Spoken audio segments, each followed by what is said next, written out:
سورۃ الفرقان آیت 51 اعوذ باللہ السمیع العلیم من الشیطان الرجیم بسم اللہ الرحمن الرحیم وَلَوْ اور اگر شئنا ہم چاہتے لَبَعَثْنَا تو ہم بھیج دیتے فی کلی مری قریۃ ہر ایک بستی میں نذیرہ ڈرانے والا۔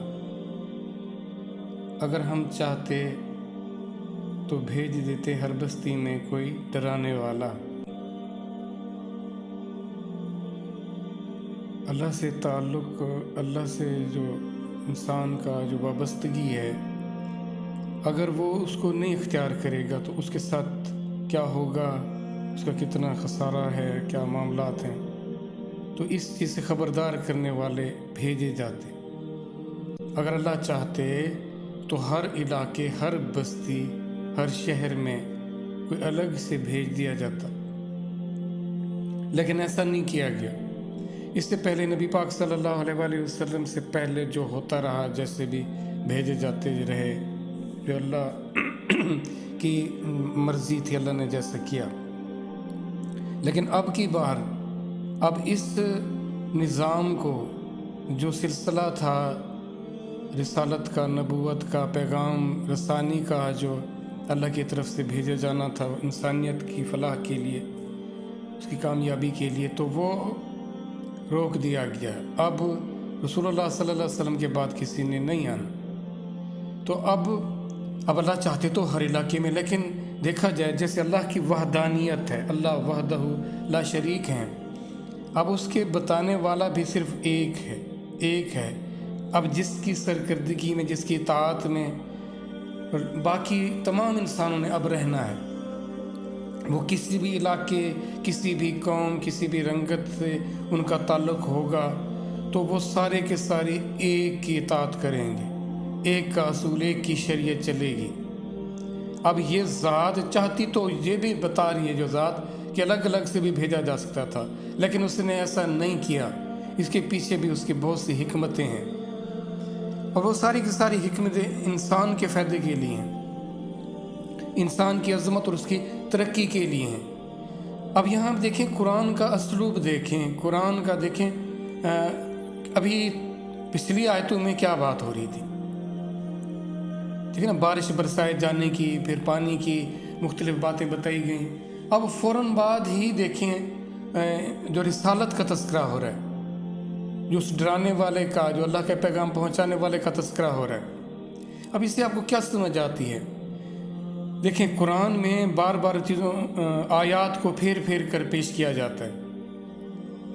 اللہ کی جو باتیں ہیں، ورنہ دنیا کی جو باقی کتابیں ہیں، ان کا کوئی ایک اسلوب ہوتا ہے، کوئی ایک سبجیکٹ ہوتا ہے، ایک عنوان ہوتا ہے، جس کے تحت وہ بات چلتی رہتی ہے۔ لیکن قرآن کا یہ عجب کمال دستور ہے، اس کا نظام ہی الگ ہے، اس کا طریقہ ہی الگ ہے۔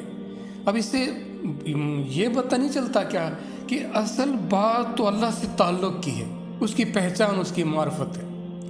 ہاں، بیچ میں اس کی، اب چونکہ اس ذات کو اس دنیا میں تو ہم دیکھ نہیں سن نہیں سکتے، تو اس ذات کا پھر تعارف تو اس قدر ہونا چاہیے نا، کہ ہم باقی جو چیزیں، دیکھی ہوئی چیزیں ہیں، جن کو ہم چھو بھی سکتے ہیں، دیکھ بھی سکتے ہیں، سن بھی سکتے ہیں، تو ان کی طرف ہمارا دھیان زیادہ رہتا ہے۔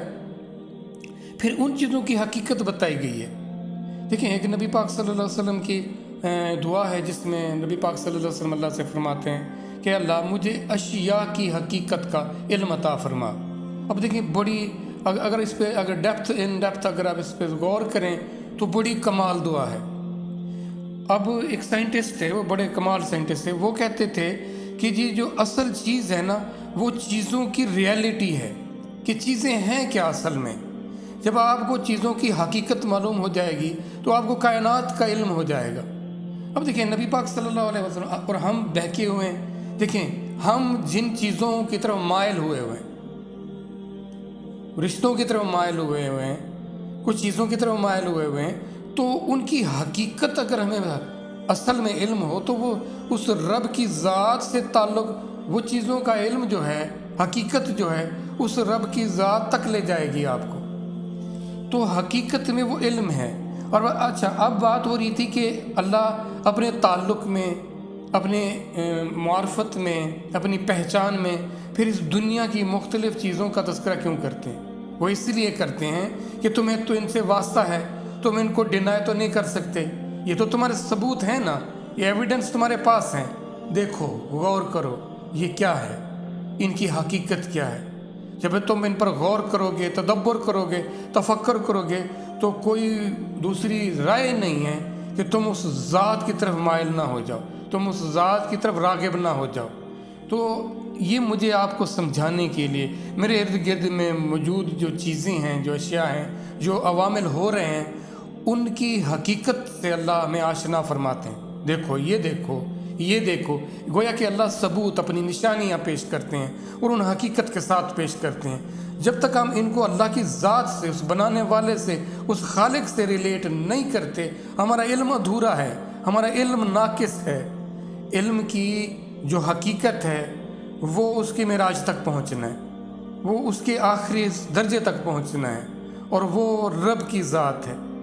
آپ جہاں سے کوئی بھی چیز دیکھیں گے، اس کا جو آخر ہے، آپ کو سرا اس ذات تک آپ کو ملے گا، اس ذات سے کنیکٹڈ ملے گا آپ کو۔ تو یہ ساری باتیں بتائے جانے کا مقصد اس رب کی ذات سے تعارف ہے۔ تعارف اس لیے ہے کہ تمہارا تعلق بن جائے، اور تو اب تمہارا تعلق بنے گا تو تم کامیاب ہو جاؤ گے۔